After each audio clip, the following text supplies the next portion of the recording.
Hello friends, homemade green சட்னியும் mutton seekh kebab எப்படி செய்கிறதுன்னு பார்க்கலாமா? வாங்க. வீட்டுக்கு கெஸ்ட்டுங்க வரும்போது இது ரொம்ப யூஸ்ஃபுல்லாக இருக்கும். உங்களுக்கு ஃபேட்டோட கீமா எடுத்துக்கோங்க. நான் 1/4 கிலோ அளவு எடுத்திருக்கேன். கொத்தமல்லி கொஞ்சம், வெங்காயம் 3 எடுத்திருக்கேங்க. இப்போ பவுடர் மசாலா பார்த்துக்கலாம். கடலை மாவு 2 ஸ்பூன், தனியாத்தூள் 1 ஸ்பூன், மஞ்சப்பொடி 1/2 ஸ்பூன், மிளகாத்தூள் 1 spoon, ஜீரகப்பொடி 1/2 spoon, garam masala 1/2 spoon, pepper பொடி 1/2 ஸ்பூன். இது எல்லாமே சேர்த்துக்கோங்க. இஞ்சி பூண்டு விழுது 1/2 லெமனும் போட்டுக்கோங்க.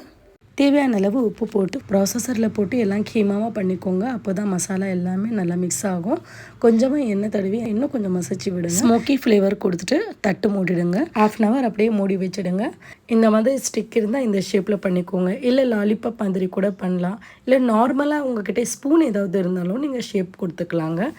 பட்டரும் எண்ணெயும் கொஞ்சம் சூடாகட்டும். ரெடி பண்ணி வச்சுருந்த ஷேக்கெல்லாம் ஒன்று ஒன்றா போட்டுக்கோங்க. திருப்பி விட்டு ஒரு 5 minutes அப்படியே குக் பண்ணுங்க. அவ்வளோதான், ரெடி ஆகிடுச்சு பாருங்கள். ஷீக் கபாப்போட டேஸ்ட்டு ரொம்ப சூப்பராக வந்ததுங்க. இதே போல் சிம்பிளாக வீட்டில் எப்படி ட்ரை பண்ணி பாருங்கள். இப்போ வாங்க எப்படி க்ரீன் சட்னி பண்ணுறதுன்னு காட்டுறேன். கொஞ்சம் கூட தண்ணி இல்லாமல் கட்டியான தயிராக எடுத்துக்கோங்க. கொத்தமல்லி கொஞ்சமாக, ஒரே ஒரு பச்சை மிளகா, மின்ட் ஃப்ளேவருக்காக கொடுத்துருக்கேங்க. பூண்டு 4-5, கொஞ்சமாக லெமன் ஜூஸும் சேர்த்துக்கோங்க. தேவையான அளவு உப்பு போட்டு ஃபைன் பேஸ்ட்டாக அரைச்சிக்கோங்க.